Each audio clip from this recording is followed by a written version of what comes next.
I never expected to find 3 leather-clad bikers surrounding my daughter when I pulled into our driveway that Tuesday afternoon.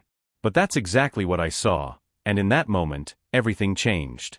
My name is James Richardson, retiré d'Army Rangée.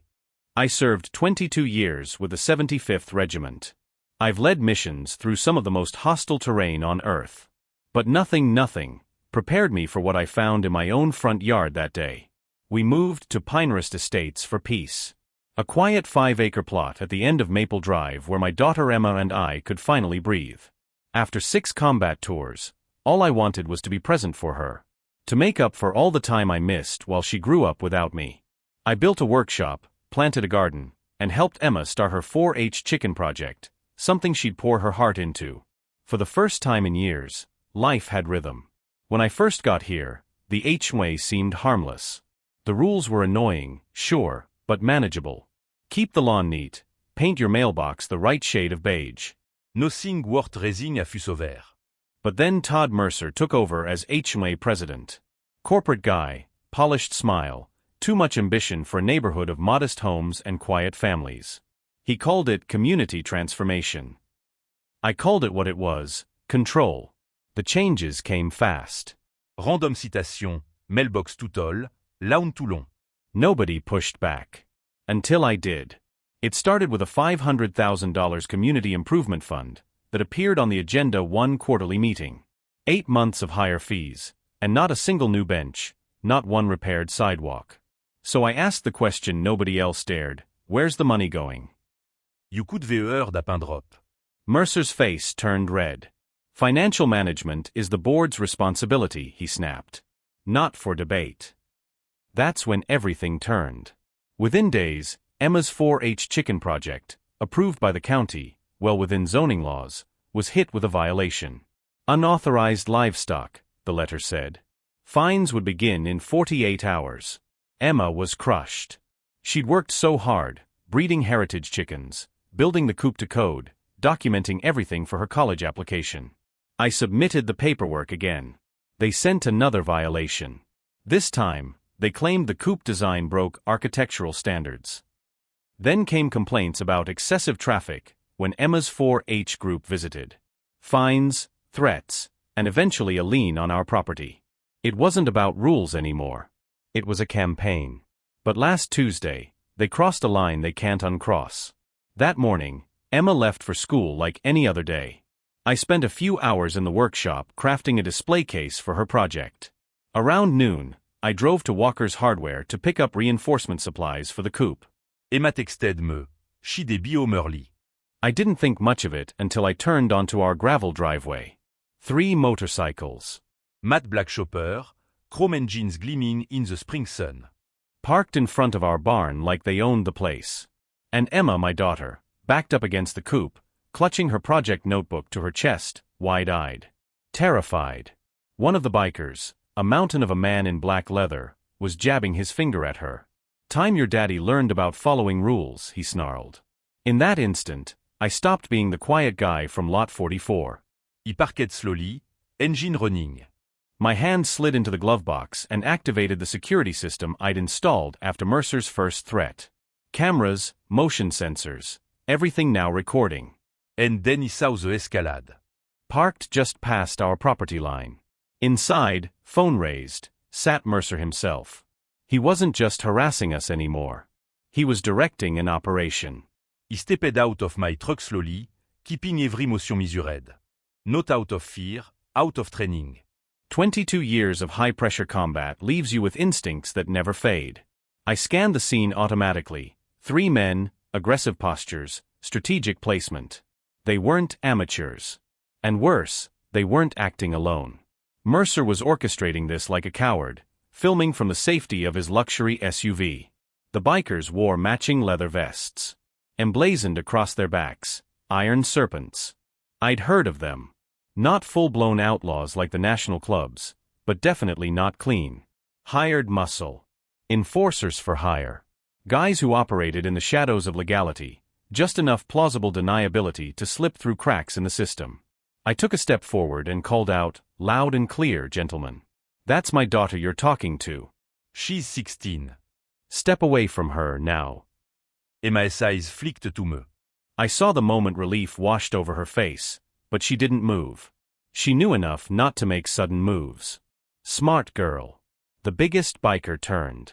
He looked me up and down, taking in the green t-shirt, the jeans, the casual stance. His lips curled into a smug grin. Well, look who finally showed up. We've been having a nice chat with your daughter about some property violations. He took a step closer. I didn't flinch. We know who you are, old man, he said, chuckling. Jim Richardson. Lot 44. Tree warning. 7 violations in 2 months. HOA rules are clear. No livestock. We're just here to make sure the message gets through. The second biker moved subtly between Emma and the front door, blocking her escape. The third, younger and twitchier than the others, kept adjusting something at his waistband. Possibly armed. Back off, I said, my tone sharpening. She's a minor. 10 intimidation. We're compliance specialists, the leader said with mock professionalism. We help residents understand their civic responsibilities. You usually deliver those responsibilities by surrounding unaccompanied teenage girls? He hesitated, just slightly. Enough forme to push. I think you've misunderstood, I said calmly. This property is zoned agricultural. The county has confirmed that Emma's project is legal. The HOA has no jurisdiction over it. You're trespassing. That's when he pulled out a folded document from his vest pocket. Not anymore, he said smugly, waving it like a flag. New amendment passed last month. HOA now has review authority over all previous exceptions, including this one. He didn't offer to show me the document. Of course not. It probably didn't exist, or if it did, it was manipulated. I noticed Mercer shifting in his seat down the road, still filming. Still directing. Still smirking. I took another step forward. Leave. Now. The biker's tone turned cold. Merci want aux chickens gone by sundown. Or the fin triple. This doesn't end here. Something inside me snapped into place. Not rage. Not panic. Clarity. That focused, crystalline awareness I hadn't felt since Afghanistan. Everything around me slowed. Options became calculations. My muscles loosened. My thoughts sharpened. Emma, I said, using a voice she hadn't heard in years, the command voice. Go inside. Call Sheriff Reynolds. Now. She hesitated, unsure if it would escalate the situation. Now. She took a step, and the leader moved. He grabbed her wrist. We're not finished here, sweetheart, he sneered. Your daddy needs to understand the seriousness of. That's your fatal mistake, I said, my voice now like steel. You have 5 seconds to let go of my daughter. He smirked. I didn't move. 4. He blinked. 3. His hand loosened. 2. Emma yanked free and bolted. 1. He stood still, but the damage was done. The momentum had shifted. He no longer looked in control. None of them did. He pulled out my phone, eyes never leaving the leader. Dialed fast. Spoke clearly into the line. Sierra Tango 7. Autorisation, Crimson Delta. Visual confirmation, Tri Iron Serpent. Current location. Immediate containment. The line responded. Authorization confirmed. Colonel Richardson. Assets dispatched. 3 minutes état. The leader's face changed instantly. Pâle. Nervous. Ouais, Colonel Richardson. The Colonel Richardson. I didn't answer. They had no idea who they'd been sent to intimidate. 3 minutes. That's all it took to turn the predators into prey. They didn't know it yet, but their lives had just changed forever. Their confidence evaporated the moment they heard me confirm my identity. The leader, Doyle, I would later learn, stumbled back a step. The younger biker had already started edging toward the motorcycles. The one with sleeve tattoos, who had the tactical awareness of someone ex-military, muttered, "We need to leave. Now." "No," Doyle barked at him. "Not yet." But his voice lacked conviction. His eyes kept darting toward the road. Toward the sound he couldn't yet hear, but I could. 3 minutes. I just got out on parole, the youngest one stammered. Please, man. We didn't know who you were. You put hands on my daughter, I said quietly, flatly. That option expired 3 minutes ago. The sound of tires on gravel reached us, fast, coordinated. Two black Suburban swept into the driveway like hawks looking onto prey. In seconds, they boxed in the bikes, eliminating every exit. Doors opened in sync. 4 men stepped out, gear dark and unmarked, movements efficient. The biker froze. Sir, one of them said, nodding to me. Perimte secure. It was Mike Dawson. We'd served together in Kandahar. Solid man. Level-headed. Efficient. And now, working with a federal task force. Doyle's voice cracked as he dropped to his knees. Please. Colonel, we didn't know this was your property. We were just told to scare the girl a little. Get the message across. That's all. And who gave you that order? I asked, though I already knew. Doyle swallowed hard, glancing down the street. Merci. Said you were difficult. That you were blocking progress. He paid us $2,000 to run you out of the neighborhood. Mike raised an eyebrow. That the same Mercer you mentioned last month? I nodded. HOA president. Apparently doubling as a criminal mastermind. The nervous biker, now visibly trembling, blurted, Mercer said you were just some cranky vet causing trouble. Said you didn't respect authority. The irony nearly made me laugh. I turned to show Doyle my phone screen. A live feed from my security system showed Mercer's Escalade attempting a U-turn. Before he could flee, a third tactical vehicle blocked the road. 2 more agents approached from both sides. The camera zoomed in on Mercer's stunned face. He's trying to leave you behind, I said. He sent you here to intimidate my family, and now he's abandoning you. Doyle stared, jaw slack. That son of a...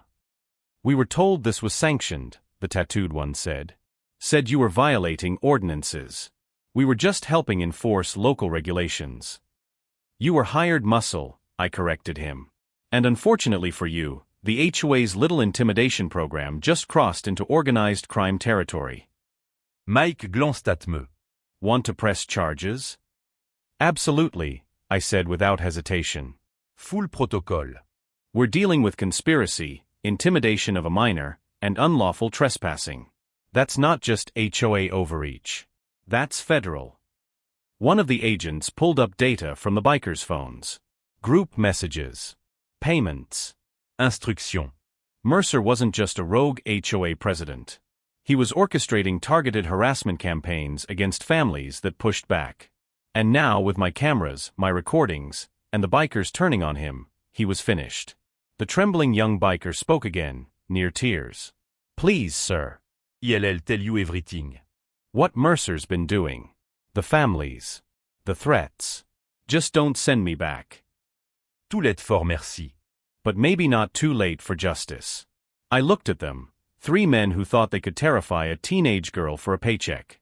3 men who had no idea who they were up against. And they were just the beginning. Sheriff Reynolds arrived 15 minutes later. His cruiser rolled over the gravel like it had a dozen times before, but this time, the look on his face was different, less routine, more personal. We'd served together overseas. He knew the difference between a domestic dispute and something much darker. Got your message, he said, stepping out, eyes scanning the agents, the bikers cuffed on the lawn, and Mercer now locked in the back of an unmarked car, rage on his face. Didn't expect a reunion quite like this. We moved inside to my home office. I pulled up the security feeds, high-definition recordings of the entire confrontation. The audio was crystal clear, the threats to Emma, the contact, the timing of Mercer's arrival. It was all there. Reynolds watched in silence, arms crossed, jaw set. Then he let out a long whistle. This is everything we needed. He wasn't exaggerating. For months, Reynolds had received sporadic complaints about the HOA, about Mercer, but each time, the paperwork mysteriously vanished. Violations revoked. Witnesses silenced. Now, with the footage and the confessions, Mercer couldn't squirm out of it. Emma joined us. She was composed, but I saw the storm still lingering behind her calm eyes. He's been driving by our house every day, she said, opening her project journal. I didn't want to worry you, Dad, but I kept track. Times. License plate. Dates. She showed us her notes, meticulous, color-coded entries. She even had photos from the trail cam I installed at the mailbox. My daughter had documented more evidence than some professionals. Reynolds shook his head in admiration. You've got your fatter's eye for detail. Agent Ramirez from the FBI entered with a tablet. Colonel, you'll want to see this. He handed it to me. On the screen was a text thread between Mercer and Doyle. Mercer, make them scared. But don't touch anything. Has to stay deniable. Doyle, what about the kid? Merci. Scars the parent. Parents do anything when their kids feel unsafe. My stomach turned. I clenched the tablet a little too tightly. Reynolds noticed. We've got him, he said quietly. This is conspiracy. Intimidation. Cross the line. But Doyle wasn't done talking. In the living room, surrounded by agents and the sheriff, he started confessing things he had no legal obligation to. I think he knew how far gone he was. I think, deep down, part of him wanted out. We've done this to 3 other families just this month, he said. The Wilsons on Oak Ridge wouldn't sell. An old couple on Pine Street, they complained about the road repaving. Hispanic family on Merck questioned a water bill. Each time, Mercer sent us. Said our job was to make them uncomfortable. Get them to move. Fast. He reached into his vest, slowly with a trembling hand, and pulled out a folded paper map. He handed it to Ramirez. Properties marked in red, those are the ones he said to scare into selling. Green were targets for acquisition. Blue were future developments. We unfolded it on my kitchen table. Our home, Emma's project, our 5 acres, was dead center in red ink. Labeled, high priority removal. Mercer didn't want peace. He wanted profit. And he was willing to destroy families to get it. That map was the key. Combined with phone data and video evidence, it exposed a network of corruption stretching beyond our neighborhood. Mercer's brother ran the development company set to buy the properties. Permits were fast-tracked by county officials who conveniently ignored the intimidation tactics. This goes deep, Ramirez said. We'll need warrants. His house.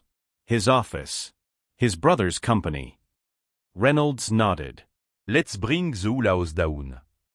And just like that, what began as a chicken coop violation became a federal investigation.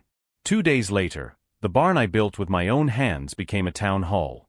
Over 200 neighbors packed inside, some I'd never even met. They came with stories. Fear. Outrage. And something else I hadn't seen in years, unity. One by one they spoke. And then Emma stood up. Emma stood in front of that packed barn like she'd been preparing for it her whole life. No notes. No rehearsed speech. Just raw courage. They thought we were weak, she said, voice steady. They thought because it was just my dad and me, that we wouldn't fight back. That no one would. But they were wrong. Her voice grew louder, more certain. When you threaten one of us, you threaten all of us. We're not just homeowners. We a neighbor. And we won't be bullied anymore. The barn erupted in applause. Neighbor hugued. Stranger choquant. People who'd barely nodded at each other on the sidewalk were now standing shoulder to shoulder, bound by something stronger than proximity, purpose. That night, Mercer was escorted from his home in handcuffs. Cameras caught every moment, his face pale, defeated. The story spread like wildfire. And as the investigations unfolded, the corruption unraveled in every direction. It turned out Mercer's HOA wasn't just a power trip, it was a business model. He and his brother's company had been systematically devaluing properties, intimidating families, then scooping up the land for luxury developments. The HOA's so-called improvement funds had built Mercer a lake house, not a single community upgrade. Over $645,000 in misappropriated funds. Doyle, the lead biker, cooperated fully. As part of his plea deal, he started helping local residents with repairs, roofing, carpentry, basic handiwork. At first, people were suspicious. But when he showed up with materials and fixed Mrs. Abernathy's leaking roof, on his own time, without pay, something shifted. He wasn't trying to erase what he'd done. He was trying to be better. My former ranger team, now working with various federal agencies, helped organize a county-wide neighborhood watch program, focused not on surveillance, but on connection. Security starts with relationships, Mike Dawson explained at our first training session. It's not the cameras, it's the people. Meanwhile, Emma's Chicken Project, yes, the one Mercer tried so hard to destroy, won first prize at the county fair. A $10,000 scholarship. The judges were blown away by her research, her documentation, and her section on agricultural integration in suburban communities. She ended her report with one sentence that stuck with me. When neighbors understand where their food comes from, they begin to understand each other. The coop that started it all is still standing. Expanded now into a small learning center, where local school kids come to learn about sustainable farming. Emma gives tours. Sometimes she lets them name the new chicks. And the neighbors who once complained about clucking? They bring their kids to visit every Saturday. The Wilson, Roman Bedem. The elderly couple run out of Oak Ridge. They moved back in. The community raised the funds to help them repurchase their home at the original price. Every family forced out under Mercer's scheme received restitution, funded by court-ordered sales of his assets. Mercer was sentenced to 8 years for racketeering, fraud, and criminal intimidation. His brother and 2 corrupt county officials received similar terms. The Iron Serpents, aside from Doyle and 2 others who cooperated, were disbanded under federal RICO charges. In the aftermath, we rewrote everything. A new HOA charter. Transparent budget. Term limits. Mandatory community votes on major expenditures. And no more unchecked authority. Reporters asked if I'd run for HOA president. I declined. No one person should have that much power, I said. Leadership should be shared, not seized. Instead, we formed a rotating council. Representatives from every street. Diversity of background, experience, and voice. That barn, my barn, became the center of everything. Meetings. Cookout. Story night. Fundraiser. Unity. Sometimes I look out my window and see Doyle helping Mr. Kim repair a fence. I see Emma walking with a little girl, pointing at a hen and explaining the egg cycle. I see people talking, not texting. Connecting, not complaining. And I realize something. Those men didn't just awaken an old soldier. They awakened a community. That's the legacy that matters. Not the medals. Not the missions. This. Neighbor protecting one another. Families standing tall. A quiet street that refused to bow to fear. And those chickens? Still clucking. Still laying eggs. Still reminding us every day. Sometimes the smallest things can start the biggest change.